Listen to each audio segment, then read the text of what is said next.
Good morning. How are you? Good. My microphone is super loud. Stop screeching onto the recording, James. Audacity does this thing lately where it doesn't let me control my recording input, and it just sets it to what it thinks is appropriate. And sometimes what it thinks is appropriate is very loud. It wants you to be heard. It cares about you and your opinions. Yeah. I appreciate that. Well, James, we missed last week's episode. We missed a recording. We missed recording last week We did. because I had to go on a little little staycation for my first anniversary. Congratulations, by the way. Thank you so much. We've decided to stay married for another year. You've been married. You survived marriage a whole year. Yep, it was super chill and easy. Mm-hmm. So I think next year we're gonna put the weights on. You know, we're gonna really start. Put them ankle weights on while you climb those marriage stairs. Yeah, I mean we've been playing on easy mode for a little bit too long. I think it's time to add some challenges to the mix. So I think I'm just gonna stop communicating probably. Just sit in your armchair and drink bad beer and just kind of grunt a lot. Mm-hmm. Yeah, really not engage on an emotional level at all. Yep. And just refuse to process my own feelings or acknowledge any of May's. So that should add a little bit of more challenge to things. We'll see how it goes. A little spice to your life. Maybe I'll stop doing chores. Ooh, good one.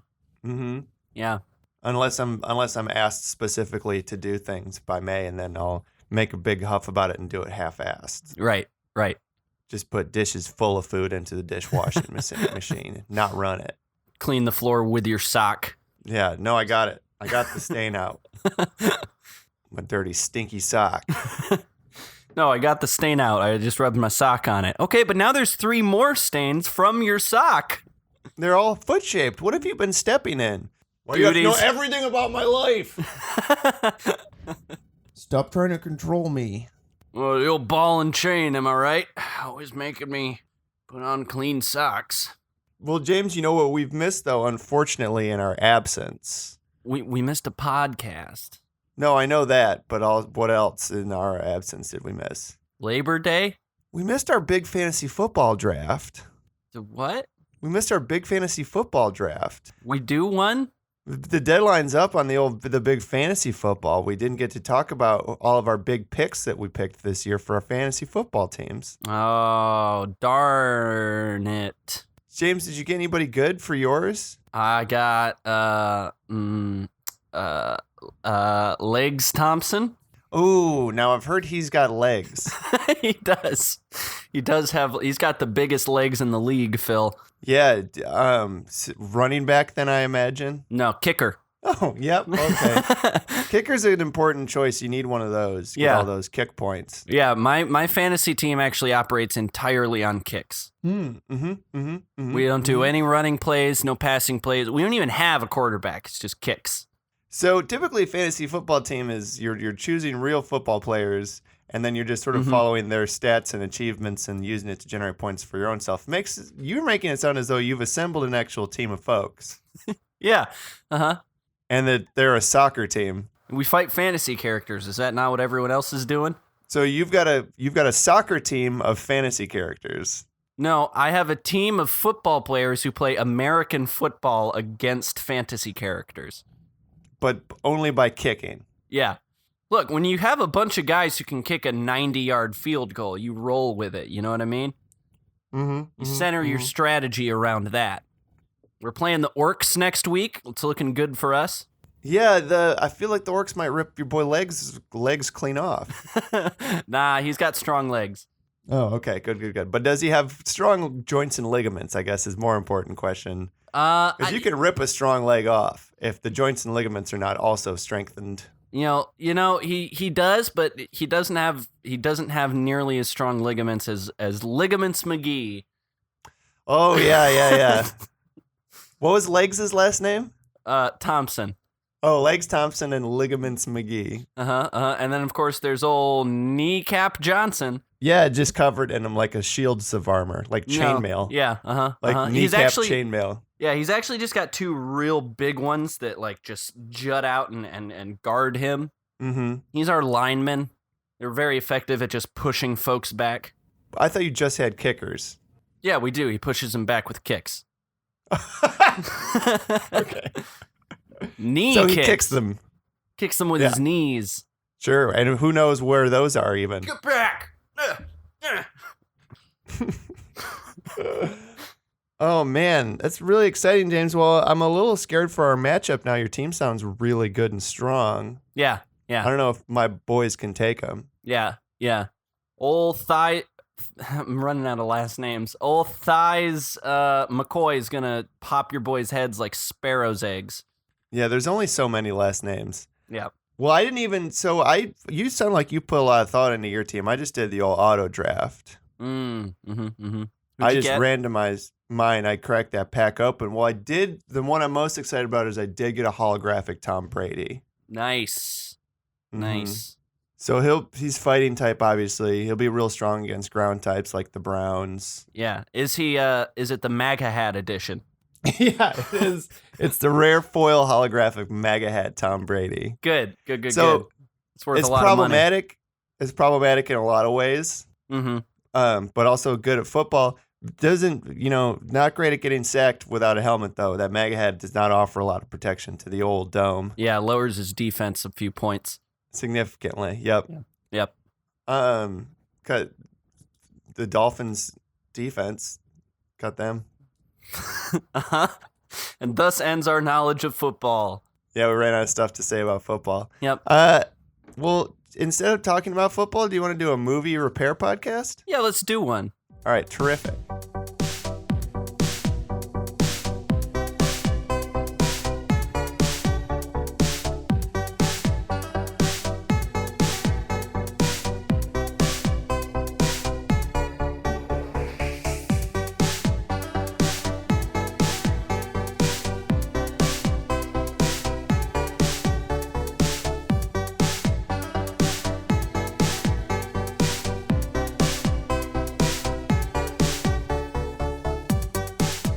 Welcome to Movie Improvy. Hello, I'm your licensed and board certified... Wait, I skipped a part. Hold on. This is your world's first and foremost film repair podcast. I'm your licensed and board certified film repair technician, Film Stressman. and I'm your executive film form, James Kettler. Hello, James. Hello. So as we did mention, we did miss a week. Yes. So we're it was real Labor rusty. Day. Look, we're internet laborers. We took Labor Day off. Yeah, the capitalist endeavor that is the film repair department does force us into work 364 days out of the year. But the one day we will not pick up our hammers and repair is, of course, Labor Day. Yeah. They do also give exception to religious holidays, but not if you're an atheist. Yeah, we really bungled that one up. Should have lied about the old religious affiliation. Yeah, we should have done what Margaret did and said we were every religion. Yeah, Margaret, I haven't seen her around in a while. I'm looking at the old Apple trailers here, and there's some bad ones. They came up with some bad ones while we were away. Well, that's perfect for us, Phil. We need those seeds to grow into beautiful sunflowers. No, I'm looking here at Airstrike with a real stern Bruce Willis in a big old hat. Looks maybe not terrific. Ooh. There's also something here with Orlando Bloom called S.M.A.R.T Chase, but the S.M.A.R.T is an acronym, so that could be fun. Yeah, those both look pretty bad. Ooh, Smart Chase, again, it's movie improvy bread and butter. It's in theaters and on iTunes on the same day. Oh man, look at Orlando Bloom's just bleach blonde, greasy hair. Yep. Yeah, let's do Smart Chase. Okay, so they didn't tell me what SMART stood for, but by the looks of that trailer, it just stands for Steal My Art. Oh, wait, so the A, R, and D are all one word and they're art? Yep. So it's a half-acronym. The old half-acronym. In the movie Steal My Art, Chase. The scenario is that you hire Orlando Bloom and his team to come get art out of your house that you don't care for anymore, but you want to collect that good insurance money. Yeah, steal my art, please. Please steal my art. And then what do they do with it, Phil? They just keep it for themselves? Ooh, what if it's not for the insurance money? What if, because you know what the most valuable paintings always are, James? Oh, they're stolen. They're the ones that have been stolen. So if you want to really make it as an artist, if you want to really be perceived as a successful and famous artist, my work is so coveted, even Orlando Bloom's comes to steal it. Yeah. Oh, that's good. Steal my art. And then they sell it on the black market for thousands of millions of dollars. And then the art they didn't steal skyrockets in value because now everybody's got to get their hands on it. They want a piece of that good, those James Kettler originals. That crude painting of dog. Yep. I do have a painting I made of a dog hanging on my wall. Yeah, and for a small fee, I think it's a percentage. Orlando Bloom and all of his friends come and they take it from you. And then now, the art world's clamoring. They're like, look, we know that your most important dog work has been stolen, but like, what's coming next down the old dog pipeline? And then there you are, ready with maybe a couple of Borzois and a golden retriever. And if you don't pay Orlando Bloom his due, guess what? He gives your art back, and then it's not stolen anymore, and all your art is worthless. He holds a big press conference and he says, look, I stole this by mistake. It's actually paint garbage. And someone threw this canvas in the trash, and this is what came out after it was stained with garbage. Yeah, it was my mistake. I'm really sorry. If you need to arrest me, I understand. And the police are like, no, you didn't commit a crime because this is worthless, and stealing worthless things is not illegal. And then everyone claps and applauds him, and then they all boo you. It's not illegal to steal trash. You're a trash man, James. Which is what James Kettler's art is. Yeah. Yep. Legally. Yeah, and then the judge bangs his gavel and the press conference is over. I like the idea of the judge just like walking up to the podium at the press conference with all the microphones and being like, yep, art is trash. Bang, bang. Get out of my courtroom. All art is trash. I herefore declare it. It is weird, though, when you think about it, right? That anybody can just take buy some pretty color paste, scribble it on a hunk of cotton, and then now it's worth hundreds of millions of dollars. But only what a fucking scam, James. But only if the right people do that. Yeah. Yeah, only if John Rembrandt and fucking, Doug Matisse are out there doing it. Fucking Bill Picasso. Ugh. You should change. What if the second half of this movie is you change your name to James Matisse, and all of a sudden your dog scribbles are worth money again, and now people want to steal it for real. Oh, shoot. Oh, but then it's a karma situation, because then they steal my art before I can sell it, and I don't make any money. Yeah, and you die in the gutter like every other artist ever did. Yep. Only to be recognized 200 years after my death when I can't care because I'm dead and in the ground. Yep, nothing affects you. James, would you like to repair a different trailer? I certainly would, Phil. James, I know it's out in theaters already, but do you want to repair the trailer for the Happytime Murders? Yeah, I do. Because it's bad. Yep. Let's scope out the trailer for the Happytime Murders real quick, and then maybe we can give that one a little bit of our expert help. Yep. So that movie has exactly one joke. It's what if... I mean, it's the same joke as Meet the Feebles, right? It's like, what if puppets did stuff but humans do it? There's been a lot of adult puppet things, and I feel like very few of them ever go beyond just, what if the puppets fuck, though? The puppets fuck, and they do drug. You know what people do? The nasty things that people do that children can't see? Like fucking drug.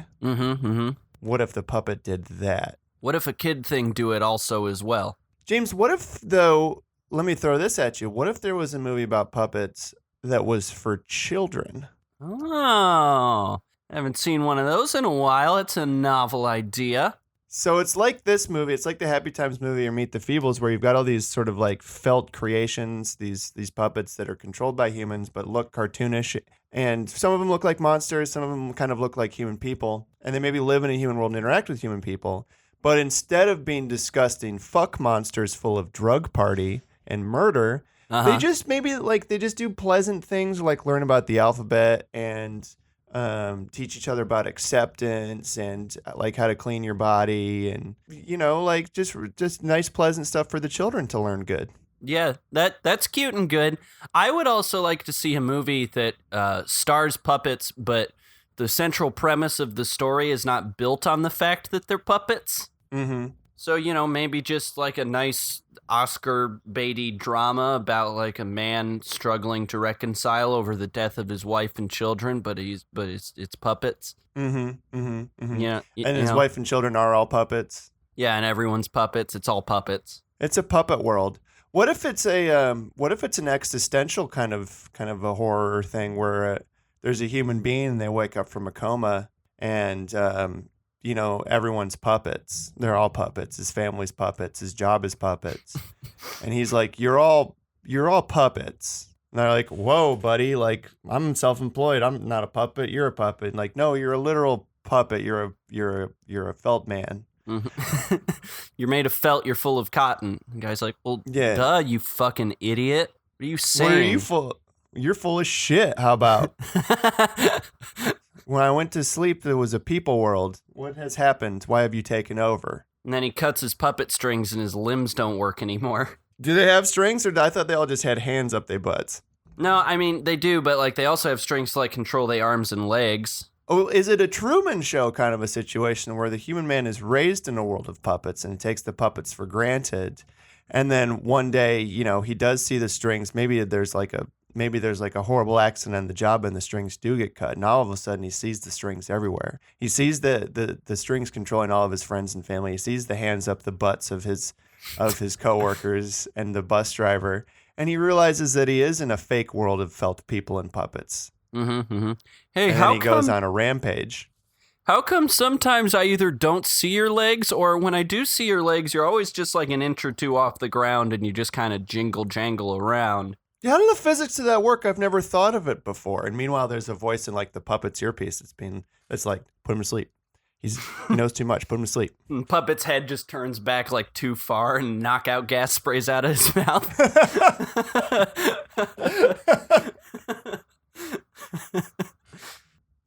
Yeah, that's really good. Yeah. And it's called The Truman Muppet Show. Fuck. Yeah, that's good. Mm-hmm. Yep. Yeah, that's good. James, do you feel sufficiently warmed up? Yes, I do. Terrific. Well, let's repair a movie. Now, I did one of those things where, because we missed recording last week, it's been a while since I actually watched this movie. Mm-hmm.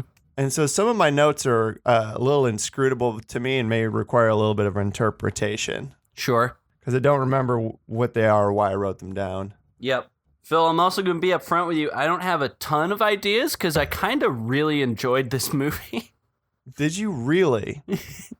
Now, we're talking about the movie The Saint, starring the Val Kilmer. Uh-huh.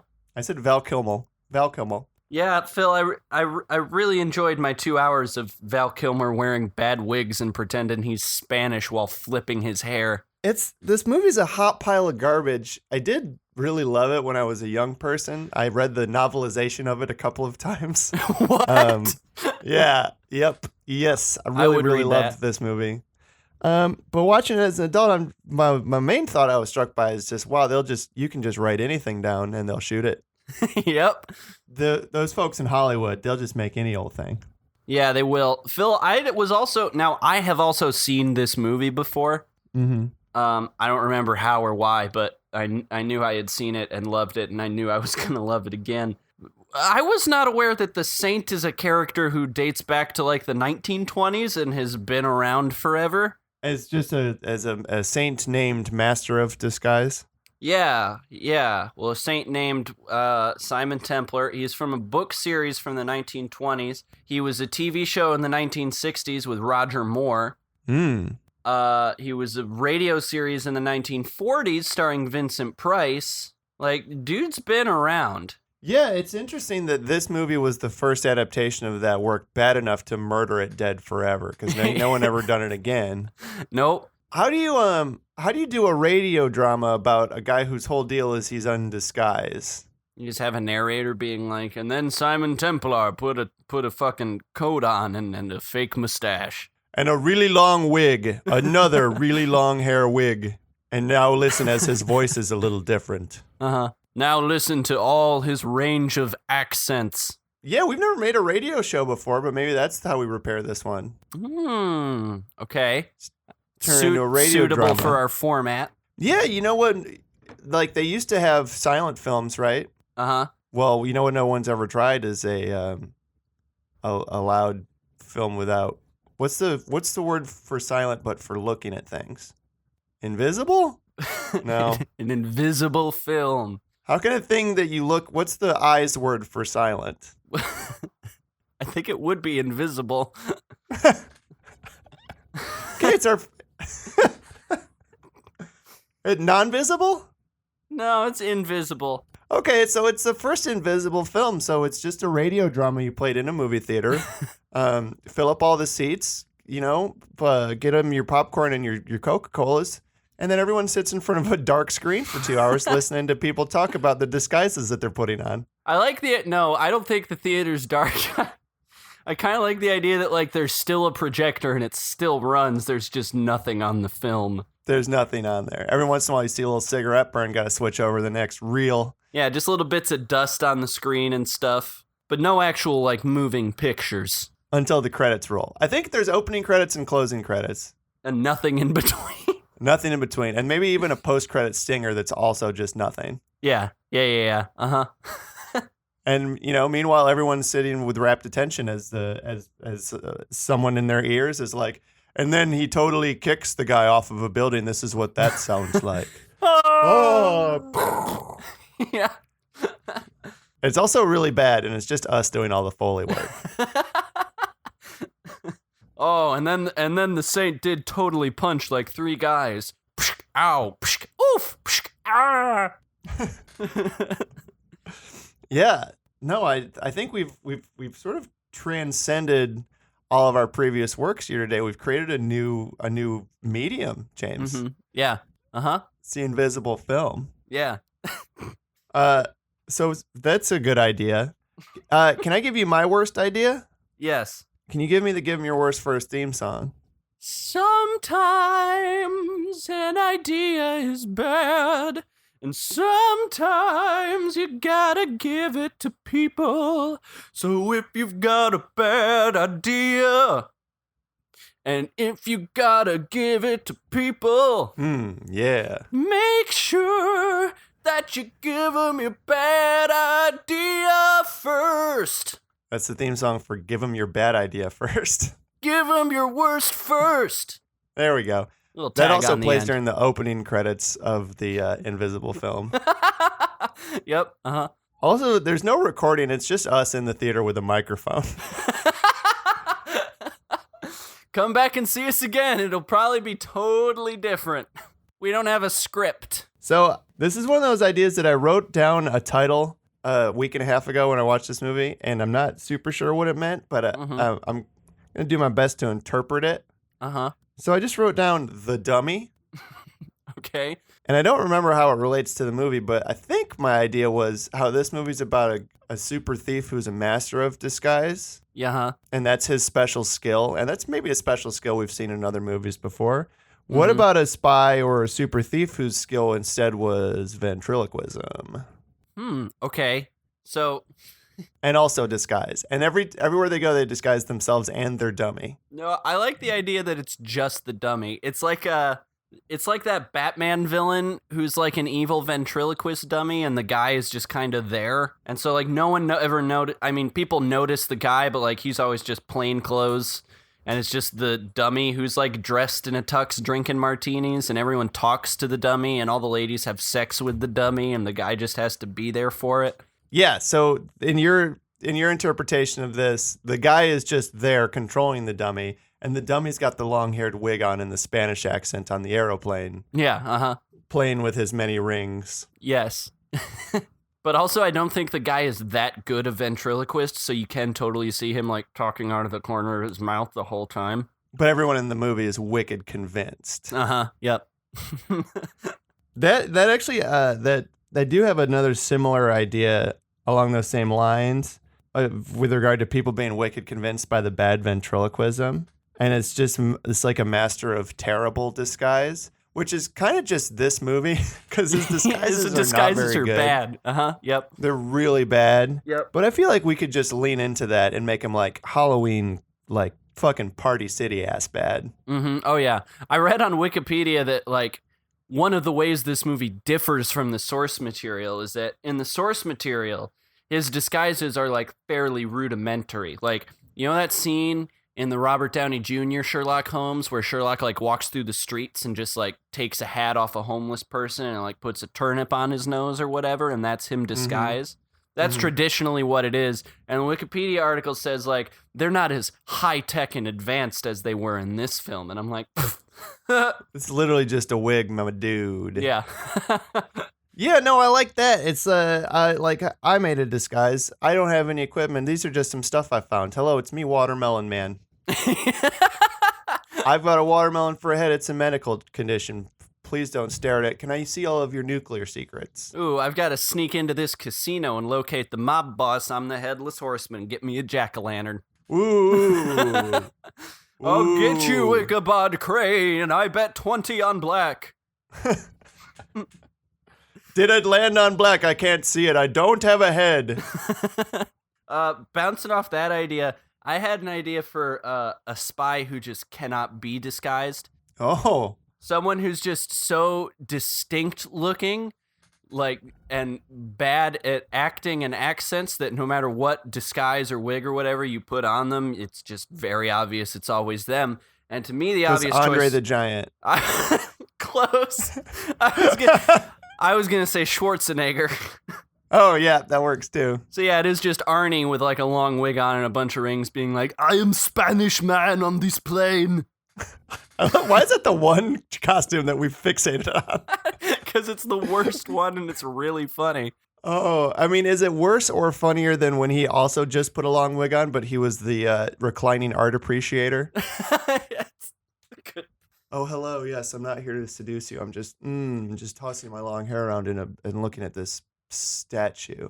Have you ever thought about what death means when a star does it? I also really liked that scene when he's the Spanish guy in the airport and the airport security has all those like police sketches of him in different disguises and his face is fucking different in all of them. Did they know it was the same guy? Why do they have all the sketches?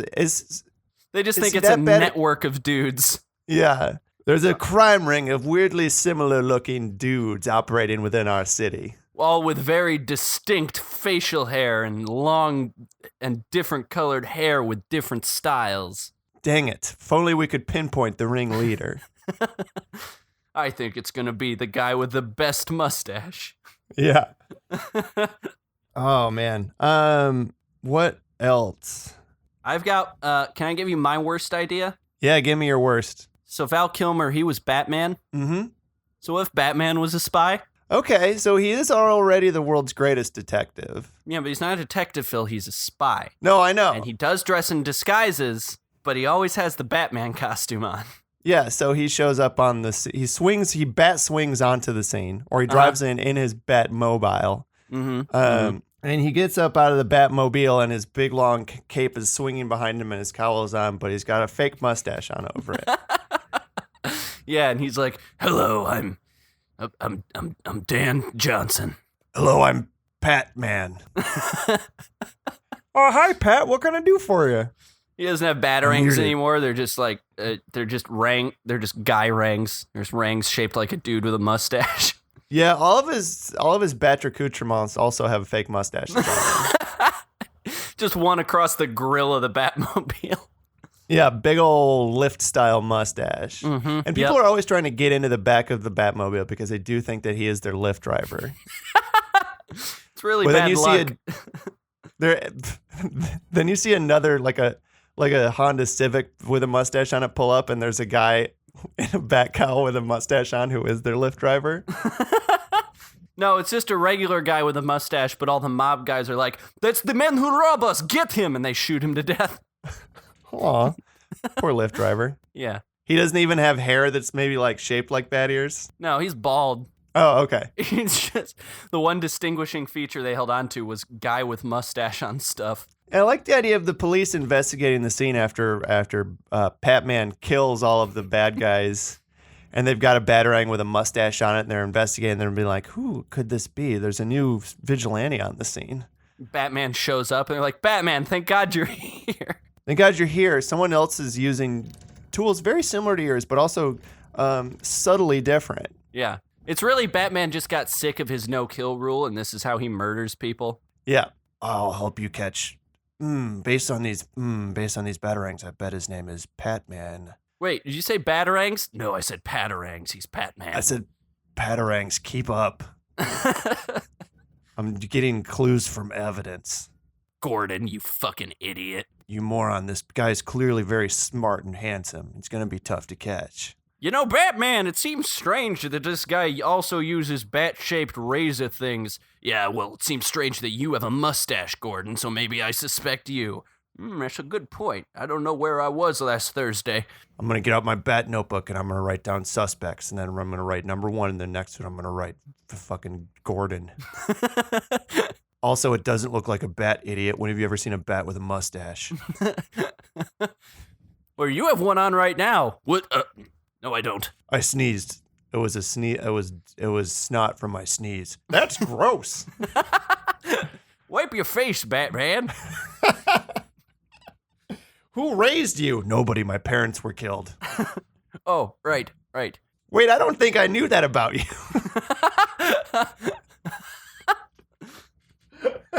Are you Bruce Wayne? Goodbye. No, I'm Patman. I'm Batman. Fuck, I'm Bat-Pat. God damn it. Batman, we need your help. Someone's killed Commissioner Gordon. He's got another one of those patarangs stuck in his chest. Oh, Patman struck again, but this time he didn't put a mustache on his patarang. Who could it be? Oh, it's possible that he's shaved to avoid detection.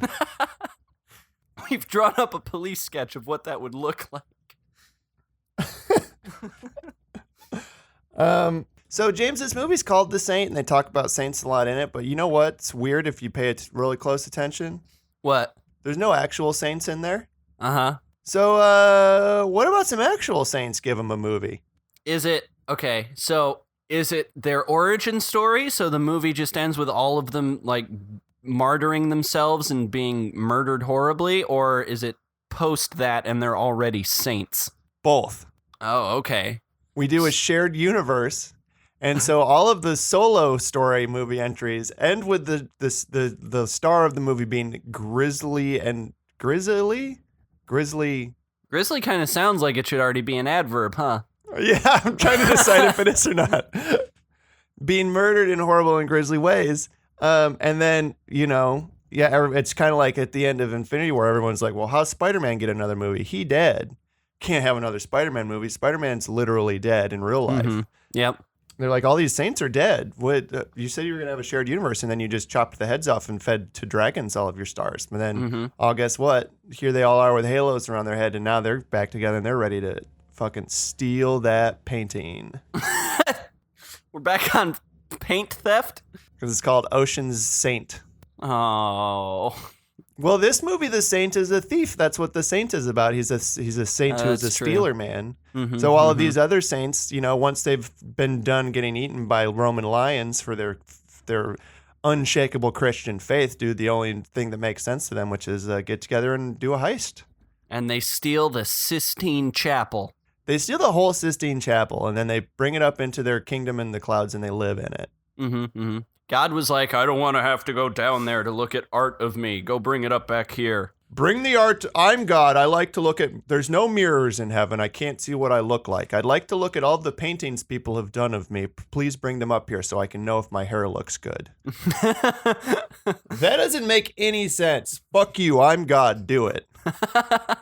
Spoiler alert. My hair always looks good. I'm God. So I was looking at some different cool saints online. There is a saint, James. There's a saint called Saint Guinefort from France from the 13th century who is a dog. Oh my goodness! So that's definitely one of them. What did this good boy or girl do to become a saint? So it was the 1200s, so dogs could be babysitters.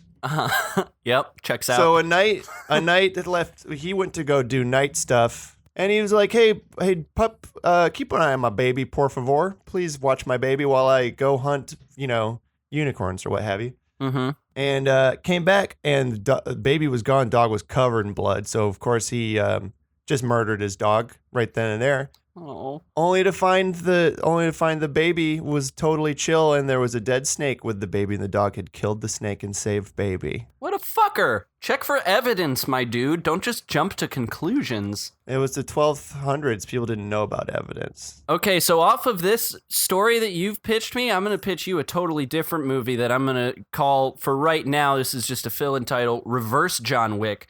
And it's about a dog who is wrongfully murdered and then comes back to murder all that wronged it. Oh, so it's like The Crow, but it's the dog. Yeah. It's the Crow dog. Does he put on really cool Juggalo face paint like the Crow does? Yeah, and he does dress in a leather outfit that his owner got him off Amazon on Halloween. Yeah, there's a really angsty scene after the dog crawls up out of the grave and goes back into his house, and his whole family is dead there, and you see him just sticking his face into a big bowl of white paint and shaking it around, and then you see him kind of just climbing himself into a tight leather costume and shaking it over him tail. What kind of dog is he? I think it's a Borzoi, Phil. No! Phil, we need a dog that's spoopy looking enough to be the Crow. I think it's got to be a Borzoi. They're the devil. I hate to look at them. So is the Crow. I guess. And the Borzoi does, like the Crow, play a sick guitar solo on the roof of the church. Fuck yes. Well, maybe not a guitar. What's an instrument that would be easy for a dog to play? A keyboard? I think it's a vuvuzela. That's not... Keyboards are for cats. You're right. Cats do have ownership over keyboards. I think it's a... I think it's a drum solo. Oh, fuck yeah. Yeah, sick drum little pause up there. Yep. I keep my drums on the roof because the dog kept getting into it. And then, so are all of the... Is the only sentient animal in this movie the titular dog? Is everyone else people's? Yes. That's fantastic. And they all treat him like he's a regular dog. There's the villain with his long greasy hair, and he's wearing all of his Dracula clothes and sitting up in his big castle and doing cocaine off of 13 corpses. Yeah. And drinking. He's drinking Coke Zero out of a big old gold goblet. Made of skulls. Made of golden skulls. Yeah. And the dog kicks in the door and sort of trots in.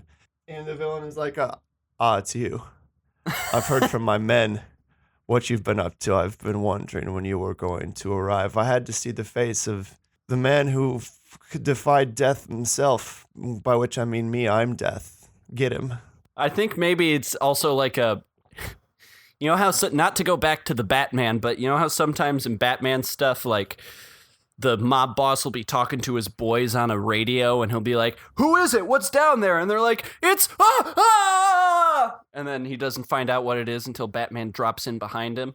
Mm-hmm. I think it's like that. So he just hears noise and gunfire coming from the other side of the door, and then the dog trots in and he's just like, oh, who's a good boy? You need to get out of here. This is a dangerous situation. And the dog eats his fucking jugular out. Does the dog talk? Nope. Just a regular pupper. Okay. Well, I mean, if it's a regular Borzoi, then it would hover 3 feet above the ground and screech prophecies into the middle of your brain. Yeah. Okay. Cool. Do you want to talk about any other more saints, or are you good with that one? I think I'm good with that one, Phil. I think we came up with 3 ideas off of that. Because there was a St. Margaret did get eaten by a dragon, but she was holding a cross, so it made his stomach hurt, and he pooped her out. All right. That's the thing that happened. It did happen. It's true. The king of Rome wanted to marry her, but she was like, "No, thank you. I'm 13." So he locked her up and tortured her, but then Satan came to rescue her, but Satan turned into a dragon and ate her. But she had a cross, and Satan's tummy was like, I don't like this, and then he pooped her out, and she killed Satan. And Satan was never around ever again. Nope, that was the end of him. He only made it into the 200s. So do whatever you want. Everyone gets into heaven now. Hell yeah. No, heaven, yeah. Heaven, yeah. I don't like this. James, I have an idea here. So there's a bunch of very 1990s like internet hacking shots in this movie of like really silly like GeoCities ass looking websites. Yeah, yep. You know that movie Unfriended, where the whole movie takes place on a computer screen? Yeah. And it's a horror movie, but it's all in like chat windows and Facebook and stuff? Yes. What if that movie had been made in the 1990s? It'd be 5 hours long. And it's GeoCities Unfriended. Because it'd just have to keep buffering. Yeah, it's mainly just buffering. And then you'll get websites with a lot of like spinning 3D GIFs and like wave visitor counter. Text. And the visitor counter. Maybe that's how people know something's awry. They're like, I haven't even linked this website to the online yet, but my visitor counter keeps ticking up to 666. Ooh. Hold on, oh shoot. My mom's just answered the phone. I got logged off. Give me a minute. I gotta get back on. Oh, darn it. Stupid Ghost's trying his best to get at me, but 14.4 is not uploading a lot of ghost data. Really ramps up the tension when one of the kids sees the killer behind one of the other kids, but then they got to, there's like a 5-minute delay on the video and the video signal cuts out and they got to wait for it to load more. And also the video quality is real bad and pixelated. And so they're like, I think Sharon is dead. A lot of the pixels are red now. It's hard to decide. Either she's dead or she put on like a maroon sweatshirt. Yeah, or she spilled some juice on her camera again. Fucking Sharon. Always spilling juice on her camera. I hate Sharon. I hope she dies. Oh, she's dead. She's dead. Dang it, I wished it on her. James, do you have any other ideas? Yeah, Phil, I'm going to pitch you my very best idea now, and it's very good, and I don't often have one that I hope is the one we pick, but it's this one. Okay, I can't wait. So, Phil, this movie is about a spy who puts on various disguises to disguise himself from the bad folks. Despised, if you will. Yeah. But, the best disguise would be one that, like, covers your whole face and your whole body and hides not just, like, your identity and your who you are as a person, but also the fact that you're a person at all. It's a furry spy, Phil. Oh, it's a furry spy. Now, James, I don't know the laws of furry culture, but I understood that each person only had one fursona. They do. Is it verboten? Is it frowned upon to adopt different fursonas as a way of deceit? Oh, I'm sure it is, Phil. But this Foxy Loxy's got to do what's necessary to infiltrate the evil organization. The evil organization is also furries? Yeah, I think, well, I don't know. Again, and this is a running theme through all of our ideas, but I do like the idea of just a big old Arctic fox, in full fursuit, just sitting at a casino table in a tuxedo, silently playing cards with everyone else. And first of all, I'd be remiss if I didn't mention that this was, in fact, an episode of Bob's Burgers. One of the best, actually. Yeah. But I do really like the idea of, like, this guy's dressed up as an Arctic fox playing cards at a casino and then, like, gets caught cheating at Baccarat and gets thrown out of the casino. But then he's back in the casino later in a different furry costume. Like, now he's a blue wolf. And everyone's just like, well, that's the different guy. Yep. There was a fox yesterday. This guy's totally different. This one's a wolf now. Yeah. And when he finally makes the arrest, he is wearing his actual fursona, which is, of course, just a big orange kitty cat. Does he, or does their do they wear their fursona disguises over the top of their regular furry costume? Yes. So it's just a massive fucking mascot head over his regular furry costume mascot head? Yeah. That's terrific. I've got a kind of a similar idea. Well, maybe not similar, but I was also trying to think of like whomst would be the best master of disguise. Yeah. And, the way I see it is like Val Kilmer in this movie putting on a long wig, putting on a long mustache, putting on a long nose. And in the day, he's always just a fella. Right. To me, he's only taking advantage of half of the available people he could be disguised as. So what about a gender fluid master of disguise? Ooh. Yeah, that would be good. They can pose as anybody. They could be literally anybody, James. One day they're showing up, they got a really cool bomber jacket, some skinny jeans, and a nice fitted cap on, and he's just the cool boy here to repair your motorcycle. Yep. But then the next day, they're wearing a gorgeous floral print maxi dress and some pink Air Force Ones, and now it's the gorgeous gal next door here to repair your motorcycle. They're infiltrating a gang of evil motorcycle repairmen. Oh, no thank you. A young man just fixed my motorcycle yesterday. Well, all right, you can take a look. Take a look. Knock yourself out. You might have missed something. Yeah. So that's another idea in that vein. Mm-hmm. Do you have anything else, James?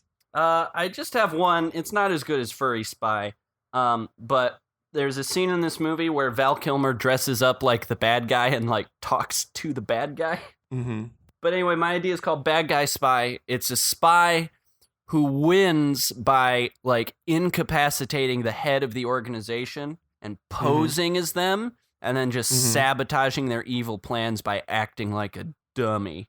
Oh, okay. How long do you feel like that would work before they were overthrown by their subordinates? Well, I think it's it's a Spectre or like a Dr. Evil-ish kind of organization where like everyone just listens to the one megalomaniac in charge. Mm-hmm. But like the operation's still too big that if the guy was just removed, like the plans they'd still just be following through on his plans.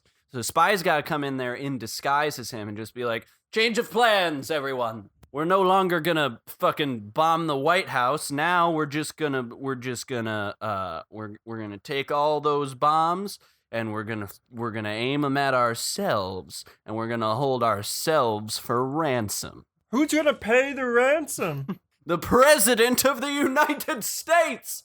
Why would the President of the United States pay our ransom for ourselves? Stop asking questions. Seems like you wouldn't have a vested interest in our safety and in fact would like us to get exploded. Yeah, but see, then he throws that guy into the shark tank and then everybody else is just like, oh, do what he says. Buttons and levers. And actually, it's the spy in disguise is one of the sharks who's tired of being held prisoner in a tank and eating only fellas.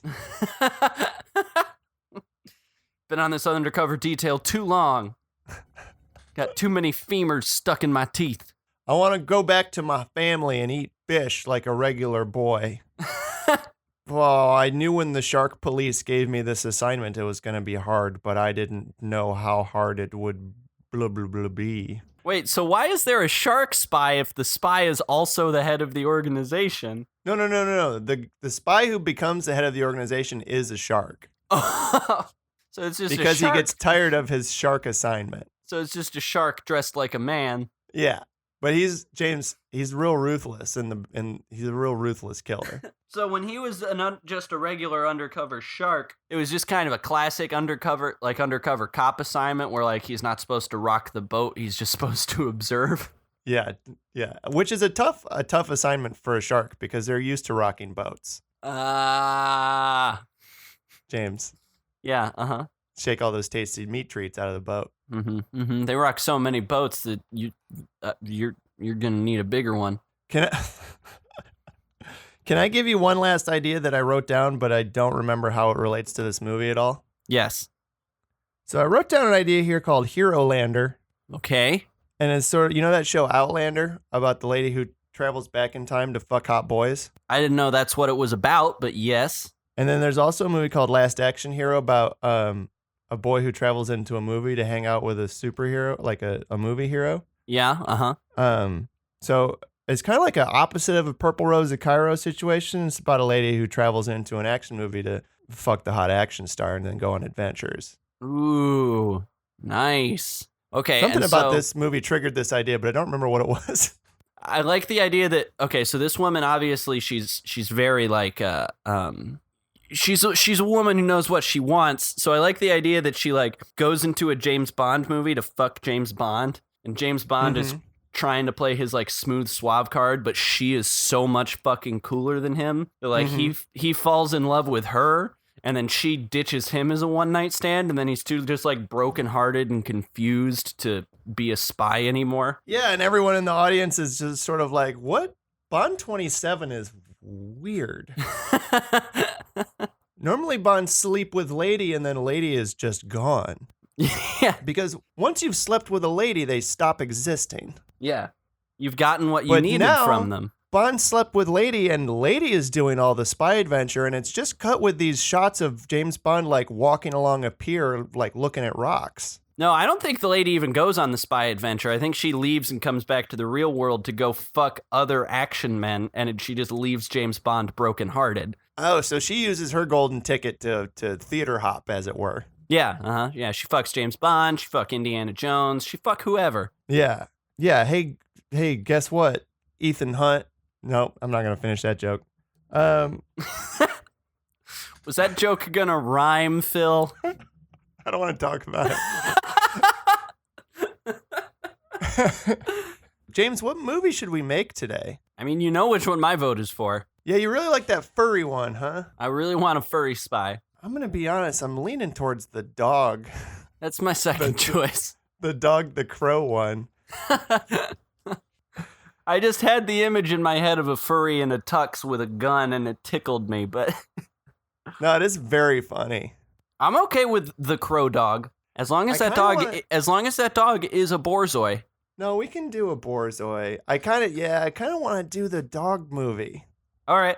I feel like there's more plot ground for us to cover. Yeah. Mm-hmm. So, it's a Borzoi. It's a very good dog. Yeah. It's got a family that love it, I think. Mm-hmm. Mm-hmm. Just a regular family, or is it like a goth family like in The Crow?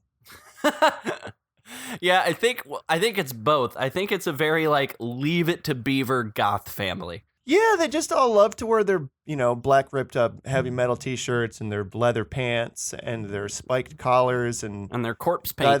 Dye their hair different fun colors, and parent comes home from work and takes their fedora off and hangs it up, and big old spiky mohawk underneath it. Fedora's actually just got holes in it so the mohawk can stick through. Sure. And they've got their lovely hell dog, the Borzoi. What's the dog's name, James? Beelzebub. The dog's name is Beelzebub? Yeah, Bub for short. Oh, Bub's the dog. Okay. Yeah. Now, what does this family do to get themselves all hideously murdered? Are they just in the wrong place at the wrong time? In The Crow, the fiancé was like fighting for tenants' rights, but her landlords were actually horrible villains, so they did her murder. And in John Wick, obviously, they were trying to steal the car, was the situation. Right. I think a rowdy bunch of Juggalos show up thinking that these goths are fellow Juggalos. Mm-hmm. And when they don't have any fucking Faygo, the Juggalos just ravage them. Okay, now let me ask you this. Raze their home to the ground. Since the Crow is, in fact, is a big Juggalo, and our dog is going to have Juggalo makeup on, is that going to be confusing for the audience? Well, that's the point, Phil. No, it's playing off the similarities between the Juggalos show up, and they're like, hello, fellow Juggalos. And the Goth family is like, oh, no. We're not Juggalos, we're Goths. I understand how you could get this mixed up, but we like cool music like The Cure, not bad music like the Insane Clown Posse. Also, we like more than one band. Yeah, also, we don't drink fucking Faygo, you animals. And then that's when they murder the whole family. And and the dog is out running errands at the time. Yeah, dog's at the store. Mm-hmm. He was picking up Faygo. If only. He'd heard about it a lot and wanted to try it. If only he'd been home. Yep. So he comes home and he finds them in the midst of the murders, of the violence, and then they do kill him dead as well. Yep. And then cut to a year later. the dog and all of his family are buried all next to each other in the graveyard. Mm-hmm. And, lightning strikes the grave and out digs itself our Beelzebub, our hero, Borzoi. Bub the Borzoi. Bub's the Borzoi. Now in The Crow, there's a little girl that's friends with the Crow who is like his contact to the human world. Mm-hmm. Does the Borzoi have such a companion? Yeah, but it's Maybe a squirrel. It's a squirrel. Yeah. Okay, wonderful. The squirrel's just hopping along those gravestones when the lightning strikes and sees Bubs dig himself up out of the ground. Mm-hmm. And they have to talk to each other, right? Yeah, but it's that animal thing where they just make animal noises and then we get subtitles. Oh, so there's no human voices for them at all? Correct. At all. In the movie at all, our main character does not have a human voice. No, he just barks. Oh, okay, wonderful, terrific.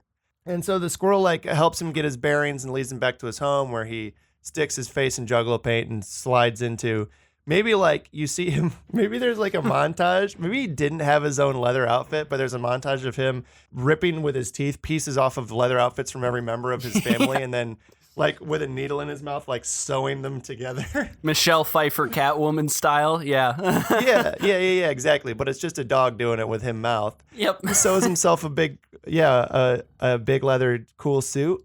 And now the Crow uses weapons. Does Bubs use weapons or does he just use dog violence? He uses weapons, but they are all dog toys. Oh, okay. So he throws a frisbee at the bad guy and it cuts their head off and Yeah. He tosses a squeaky toy in the room and it explodes like a grenade, but it also makes a cute little sound when it blows up. Mm-hmm. He throws one of those big rubber Kong things at the bad guys and it's full of delicious peanut butter and they all fight each other trying to get the peanut butter out, but then it's poisoned. Yep. Yep. Yeah. Yeah. He just swings one of them big old rope. He just holds a rope in your mouth, and he's so cute that you play tug of war with him, and then he just yanks your arms off. Mm-hmm. And then hangs you with it. Ooh. Yep. Is there a Ernie Hudson style friendly neighborhood cop who's trying to find out who's doing all these vigilante crimes? I forgot it was Ernie Hudson in The Crow. Yeah, sure was. Yes, but he is a dog catcher. Oh, so he knows that it's a dog committing these crimes. Well, he sees the paw prints, Phil. I feel like no one believes him. They're like, we've got a new vigilante killer carving its way through our city's criminal underbelly. Yeah. And this guy's like, I think it's a dog. And they're like, shut up, dog catcher, you fucking idiot. You always think it's a dog. He's like, well, there's paw prints in all of the blood, and they all match at every scene. And also, this guy's head got cut off with a dog frisbee. Also, the dog, pooped in the corner over there. Mm-hmm. Very clearly a dog. To desecrate their bodies. Mm-hmm. I've tested the dog's poop for DNA, and it matches this dog whose family was murdered 3 weeks ago. Shut up, idiot! So, in The Crow is trying to find who the leader of the gang is, who was responsible for him and his fiance's murders. Uh-huh. So he's interrogating people as he's attacking them. Does the dog interrogate people as well? But he's just barking and barking, and they're finally like, "Fine, I'll tell you." It was Doric Graven. He's the one who gave the order. Yeah. He lives in the castle on the hill. Doric Graven. Yeah, he lives in the castle in the middle of this fucking city. Yeah, he does. And so he's just barking and barking, and the guy's like, What do you want? Do you want food? I don't have any food. Do you want treats? I don't have any I don't have a milk bone. I'm sorry. I can't take you out. I don't have a leash. All right, I'll tell you where he is. Oh, my genitals, fine. Yeah, and then Dog finds we had the confrontation that we described earlier, and Doric Graven is sitting in his big old throne drinking out of his skull goblet, and he's swirling his blood around. He's like, I was wondering when you'd finally arrive. Bark! What? Ruff, ruff, ruff, ruff, ruff, ruff. Yes, well, life is like that, isn't it? Sometimes you just have to you just gotta, kill people, I guess. I'm the king of the Juggalos. No, I love to do murder crime. As much as I love the name Doric Graven, it's really good. I think the bad guys are just Violent J and Shaggy too dope. Counterpoint, I don't want them to be. I don't want them in the movie. You don't want to see the actual insane clown posse murdered by a Borzoi. Yeah, I guess that's fine. Whatever. I think We the can do that. climax. Yeah, I think the climax takes place But at. I don't want them to play Carnival. themselves. I want to cast them with other people. So are they each in a throne with a skull full of blood? Because I did really like that whole scene that we painted earlier. Yeah, they are. Identical thrones, identical skull goblets. Okay, got it. Filled with Fago mountain mist. Love that mountain mist. Maybe it's rock and rye actually, because it is that nice blood red color. Yep. Okay, yep. Then the Borzoi rips into pieces and then is finally allowed to lay down to rest. Yeah. And I don't think they live in a big old castle. I do think they live in just like a Tim Burton-y looking circus tent. Okay. In the middle of town. Mm-hmm. Yeah. And the dog distracts them with magnets. How the fuck do those work? It's unsolvable. And then he eats them to death. Yeah, he eats their guts out. Wonderful, James. Should we cast this movie? Yes. Now, the dog and the squirrel are just going to be dog and squirrel. No need to cast those. Correct. Yeah. We should cast our dog catcher, though. Our dog catcher, our family? Yep, we'll cast the family. And we'll cast Violent J and Shaggy 2 Dope. Yeah, so, as we always do, I feel like I don't talk about this anymore, and it might be inscrutable for people if they just start listening to the show. So we're going to take our IMDb 2018 movie list and roll a 100-sided die to pick a movie. And then from within that movie, we'll roll a 10-sided die to pick an actor. Unless it's somebody we don't like, and then we won't pick them. Yep. So our movie's going to be Rampage, and our dog catcher is going to be Joe Manganiello. How do you say his name again? I can never fucking remember how to say it. Manganiello.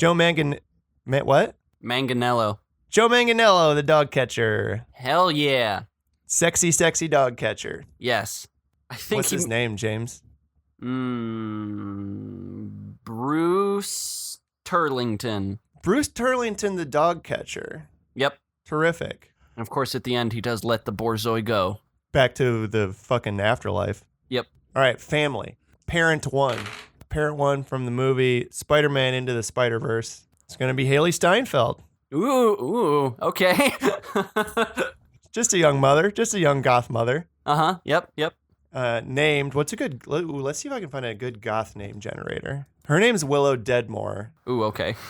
Yeah, it's Willow Deadmore. And then her partner in goth child rearing from the movie Jurassic World Fallen Kingdom. Oh, give me a Goldblum. We got ourselves a Bryce Dallas Howard. Ooh, nice. Just a couple of modern goth moms on the go. Yep. And her character's name is, of course, Diamanda Van Helsing. Yeah, that's really good. And their children's... Do they have multiple children's, or they just have the one goth child? We could just have a one goth child. Yeah. So for a goth child, I'm going to need to go child actors list. Yep. And it's going to be... Daniel DiMaggio from Supergirl and Burn Notice. Yeah. Just gonna put some corpse paint on that face. Yeah, and of course his name is Smoke Grewskin. Because as we know, it is goth ritual that all goths choose their goth names at age 4. Yep. So they don't gotta have the same last names. Nope. Just like Dark Smoke Puncher. Yeah. Yep. Okay, let's cast our Violent J and Shaggy 2 Dope.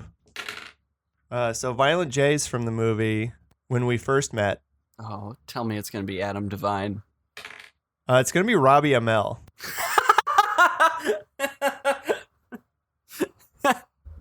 Fuck yeah, Firestorm himself. Yeah, it's going to be Firestorm. That's really good. Yeah, hey, Firestorm, you're Violent J.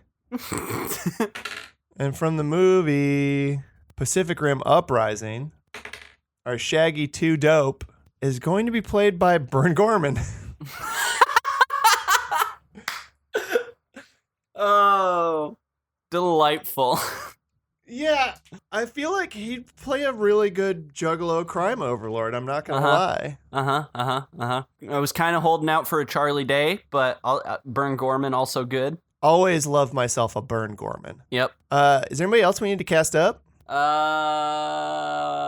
Not unless you can find a Borzoi casting list. Most famous Borzois.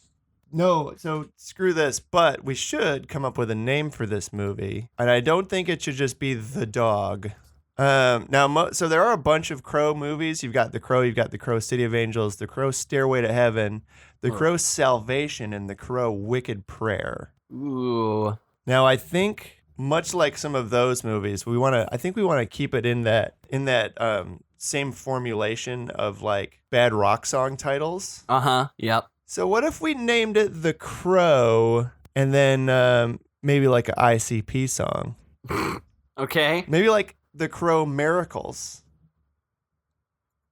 Isn't that that's the song with the magnets line, I think. Mm-hmm. Or maybe it's The Crow, I Want My Shit. The Crow, Fuck the World. Yeah. The Crow, What is a Juggalo? The Crow, What is a Juggalo? Yeah, I think that's probably it, James. I don't really think it could be anything other than that. I'll throw you one more and we can cut it if we end up going with that, but The Crow, Down with the Clown. Ooh, that's good too. Dang it. Shoot, dang it. Fuck. Yeah, that's better. Yeah, I think it's The Crow, Down with the Clown. Yep. Wow, James, I don't know if I'm proud of this one, but I am. We did make it. We did make a movie about a Borzoi killing the insane clown posse. Yeah, it's called Down with the Crow, Down with the Clown. Hey, Violent J, Shaggy 2 Dope, if you're listening, we don't actually want you to get murdered by a dog. I just want you to know that. I'm sure you're fine, upstanding gentlemen. I actually don't care whether or not you get murdered by a dog. Oh, okay. I'm indifferent, to be completely honest.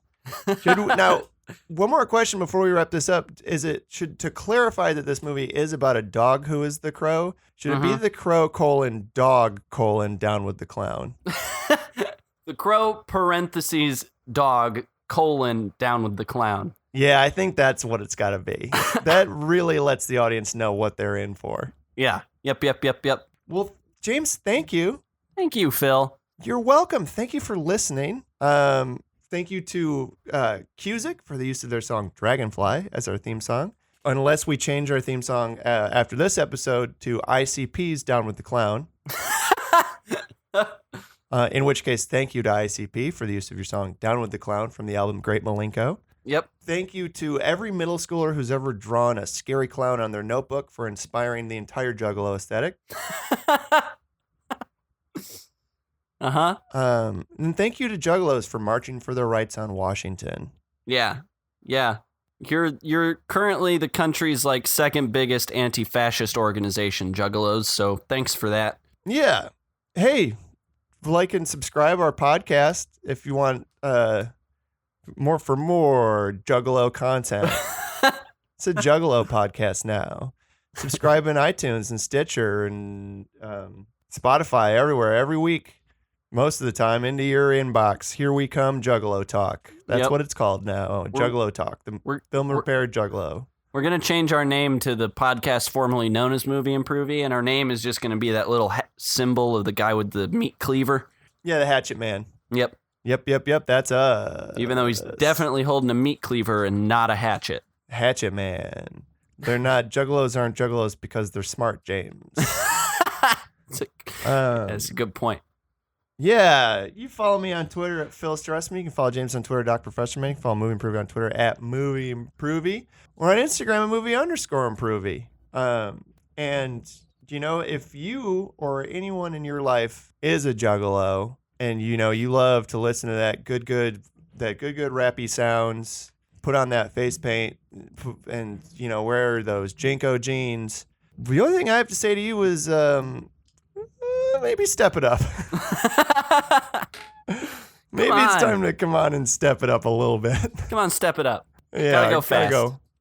Bye. Goodbye.